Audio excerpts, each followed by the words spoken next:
جیسے اللہ تعالیٰ کے لیے وجہ ہے چہرہ، تو کہتے ہیں کہ وجہ سے معنی اللہ کی رضامندی ہے۔ اللہ تعالیٰ کے 2 ہاتھ ہیں، اس کو نہیں مانتے، جبکہ قرآن میں اللہ نے بیان کیا، وجہ بھی قرآن کے اندر بیان کیا گیا، صحیح حدیثوں کے اندر بیان ہوا، لیکن اس کا نہیں مانتے اور اس کی غلط تعویل کرتے ہیں، اس کا غلط معنی بیان کرتے ہیں۔ کہتے ہیں کہ ید کے معنی قدرت کے ہیں، اللہ تعالیٰ آئے گا تو آنے سے مراد اللہ تعالیٰ کا حکم آئے گا، اس کی تعویل کرتے ہیں، غلط تعویل۔ تو یہ ان کا عقیدہ ہے۔ لہٰذا یہ جو بیان کرتے مفتی طارق صاحب کہ پورے اجماع امت سے ثابت شدہ عقیدے ہیں یا اسلاف سے متواتر عقیدے ہیں، یہ ان کا کہنا غلط ہے، غلط ہے ان کا کہنا، کیونکہ ان سے پہلے اجماع واقع ہو چکا ہے کہ اللہ رب العالمین کے نام و صفات کے تعلق سے اس کی کوئی تعویل نہیں کی جائے، غلط تعویل، نہ غلط معنی بیان کیا جائے گا، اور ہم اس پر ایمان رکھیں گے، اس کا انکار بھی نہیں کیا جائے گا، اور نہ ہی اس کی کیفیت بیان کی جائے گی، اور نہ ہی اس کی مثال دی جائے گی۔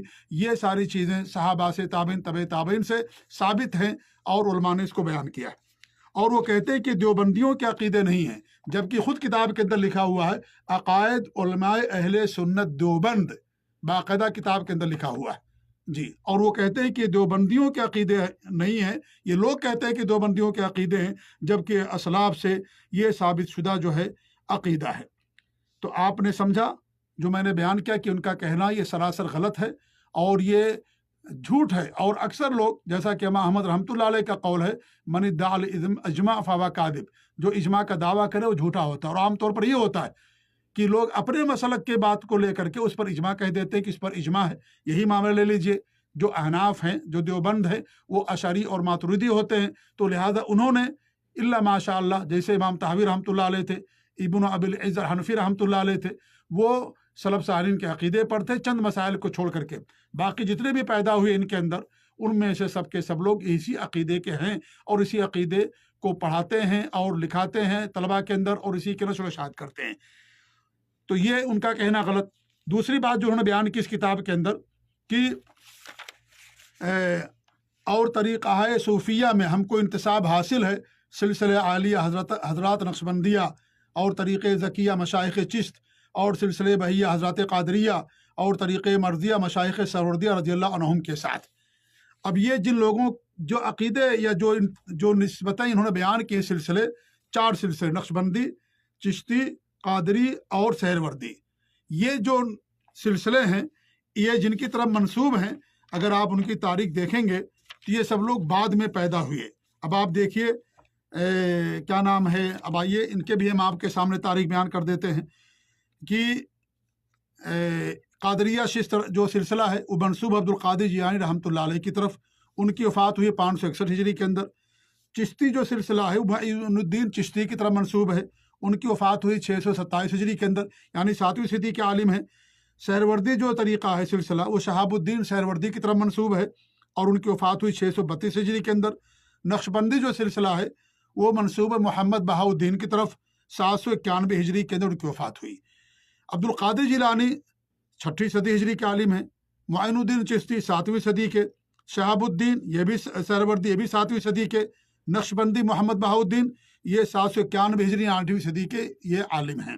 اب یہ طارق مسعود صاحب جو مفتی صاحب ہے فرماتے ہیں کہ اس پر اجماع امت ہے، یہ سب کے سب 6ٹھی صدی اور کیا نام ہے 8ویں صدی کے لوگ ہیں۔ اب اس سے پہلے جو علماء تھے اور جو مسلمان تھے، کیا وہ سب ان سلسلوں پر وہ عمل کرنے والے تھے؟ کیا ان کے ہاں سلسلے پائے جاتے تھے؟ خود امام حنیفہ رحمۃ اللہ علیہ کیا وہ نقشبندی تھے؟ کیا وہ چشتی اور سہروردی اور قادری تھے؟ جبکہ وہ کہتے ہیں کہ اس پر امت کا اجماع ہے اور یہ اسلاف سے متواتر عقیدے ہیں۔ کیا ان سے پہلے 7ویں صدی سے پہلے 6ٹھی سے پہلے جو تھے کیا وہ اسلاف میں سے نہیں ہیں؟ کیا وہ ان عقیدے پر تھے؟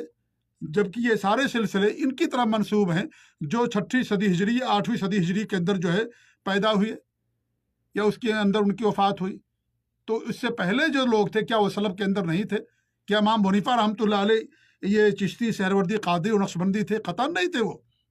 لہذا یہ خود اصول کے اندر امام ابو حنیفہ رحمۃ اللہ علیہ کو نہیں مانتے ہیں، یہ دھوکہ دیتے ہیں کہ امام حنیفہ رحمۃ اللہ علیہ کے مقلد ہیں، فروع کے اندر تقلید کرتے ہیں بس، باقی اور جو اصل ہے سمجھ لیجئے جس کو بنیادی اہمیت حاصل ہے عقیدہ اور اصول، اس میں یہ امام حنیفہ رحمۃ اللہ علیہ کے عقیدے کے اوپر یہ لوگ نہیں ہیں اور نہ ہی ان کے منہج پر ہیں یہ لوگ۔ تو یہ انہوں نے جہاں بیان کیا ہے کتنا بڑا مغالطہ ہے